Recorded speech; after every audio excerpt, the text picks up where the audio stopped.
This is the holy gospel of our Lord Jesus Christ according to St. Luke. Glory to you, Lord Christ.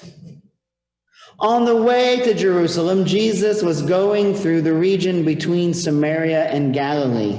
As he entered a village, 10 lepers approached him. Keeping their distance, they called out, saying, "Jesus, Master, have mercy on us." When he saw them, he said to them, "Go and show yourselves to the priest."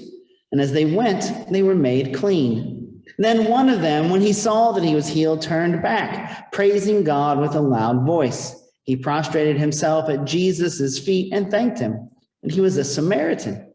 And then Jesus asked, "Were not 10 made clean? But the other 9, where are they? Was none of them found to return and give praise to God except this foreigner?" Then he said to him, "Get up and go on your way. Your faith has made you well." The gospel of the Lord. Please be seated.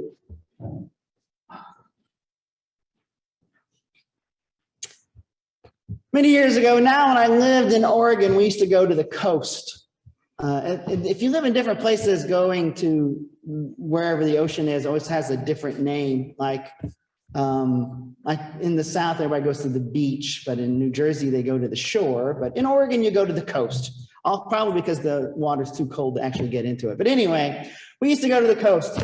And Oregon, of course, is on the west coast, and it is on the sort of the ring of fire, this sort of circle that goes all the way around the edges of the Pacific Ocean, where the tectonic plates are moving and they create volcanoes. And of course, there are a couple of active volcanoes right outside of the city of Portland, one of which is a lot smaller than it used to be, Mount St. Helens.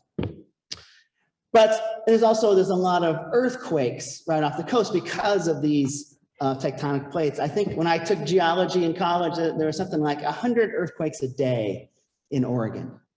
Now, you don't feel most of them. It's only really rare that one that you could actually feel, but there's all these little earthquakes happening all the time.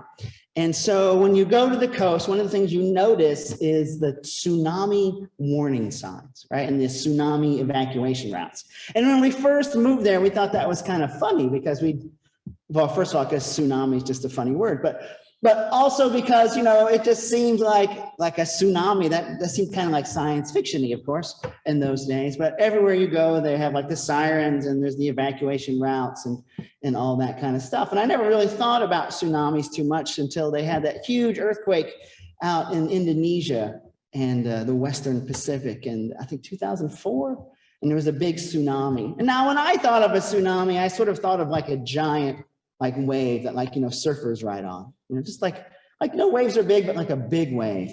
But I saw a video of what an actual tsunami does, and it's just like this moving sort of wall of water, and it's filled with stuff. Because as it moves along and hits the shore, it picks up everything and takes that along with it. Houses, cars, people, whatever it finds. They're extremely destructive tsunamis. But when you're standing there on the beach on a lovely Oregon summer day in the 50-degree rain, you don't think about that. You just look at the beautiful sea, right? But if we think about it, at most sort of places where there are tourists in water, there's inevitably some sort of warning sign, right? If you go to Niagara Falls, there's a sign that tells you, don't get too close. There's a big waterfall here. Right? And if you go down to like Ithaca and all the gorges and the waterfalls, there's signs on all of them like, don't swim here. It's really dangerous. Because people look at it and it's so pretty and the water looks so lovely and you dive in and there's all these currents happening underneath and it sucks you in and can kill you, right? And even on the beach, if you go to the Jersey Shore, for example, there are signs about riptides, and of course they got the lifeguards, and it turns out that water is really kind of, well, dangerous, right? And yet we use water, all of us, all the time. Hopefully we all take regular showers or baths, and we brush our teeth at least twice a day.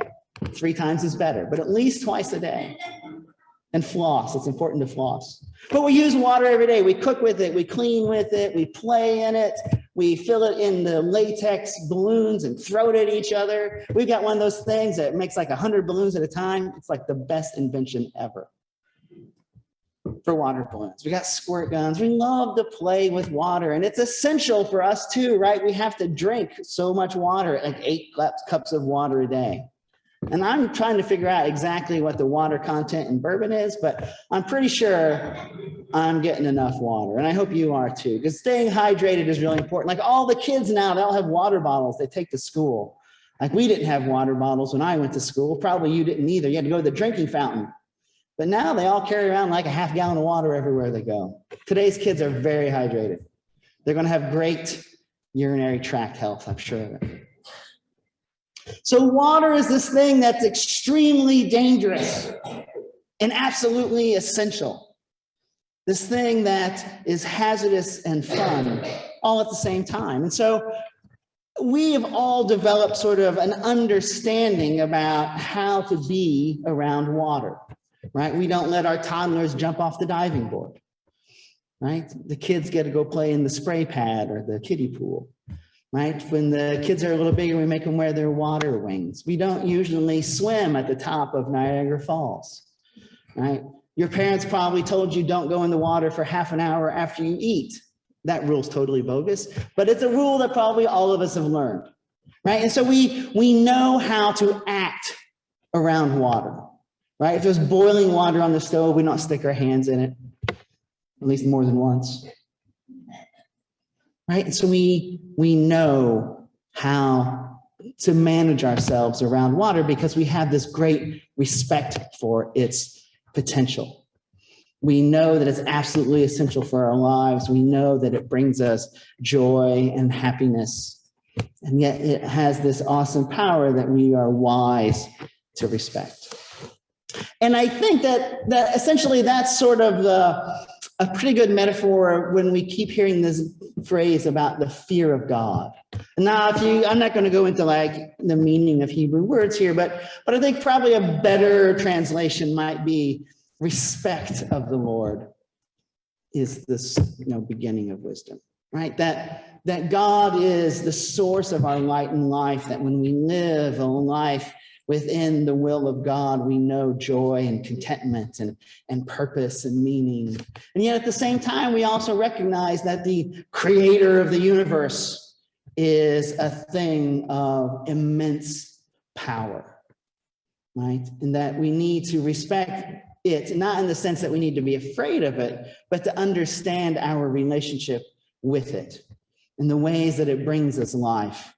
And in the ways that if we put ourselves in opposition to it, in the same way that if we put ourselves in opposition to a tsunami, it may not end well for us, right? And so we've developed a way to live with water in the same way that our faith traditions have developed a way for us to enter into the richness and the goodness of God and to kind of keep ourselves away from the ways that can take us away from God, to lead us away from the joy and the purpose and the meaning of life and into a kind of life that maybe we really wouldn't wish for ourselves or for anyone else, right? And so our tradition offers us a way to live with God and foremost in following the example of Jesus, right?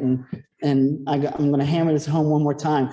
This is the time you're all going to memorize it. We have to worship and we have to pray. We need to serve others. We need to study our story. We need to practice Sabbath and we need to practice generosity. In fact, we need to inculcate a whole attitude of generosity towards the world. Because it's when we do those things that we get the benefits, that we get the beautiful day at the beach or a fun day at the pool, or water balloons on a hot summer's day.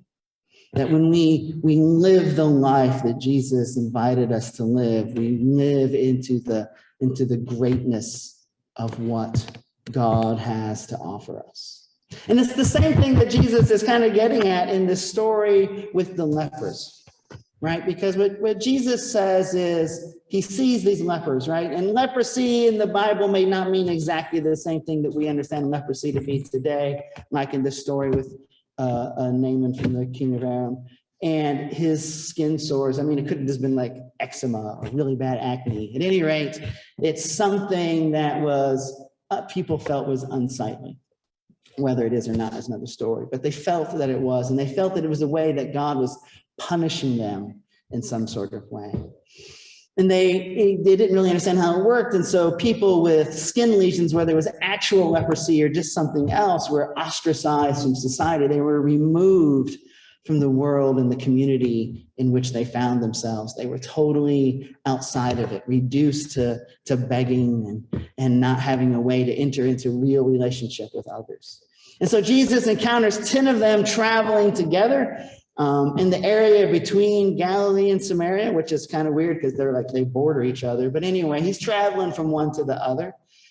And he encounters these 10 lepers, and they see Jesus, and they've heard the stories of Jesus. They respect his power, and they ask him to have mercy on them.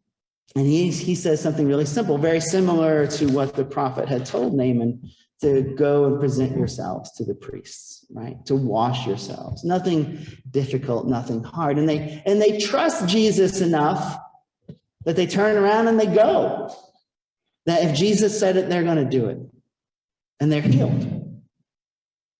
But only one of them actually notices that they're healed, right? That only one of them is fully cognizant of being in the presence of God, that they understand their right relationship to God.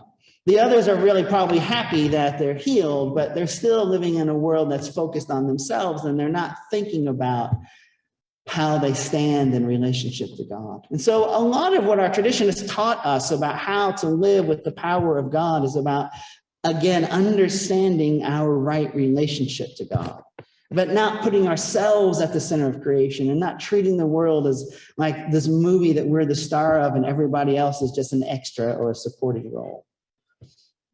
That none of us really are the star. We're all sort of the supporting cast. That we're called to work together as an ensemble to bring about something miraculous and amazing, this kingdom of God that Jesus talks about. And so when we fully respect the power of God and we understand our right relationship with God, then it allows us to enter into right relationship with one another. Ultimately, I think that's Jesus's goal, a world where we know and love one another, where we respect each other's dignity. We value what the other has to offer. And we are excited at the opportunity to share what gifts we have. That the ultimate goal of this thing we call faith is the creation of a human community where everyone has the power to thrive and to live into the potential which God granted them. And that together we might know the joy of God's love. Amen.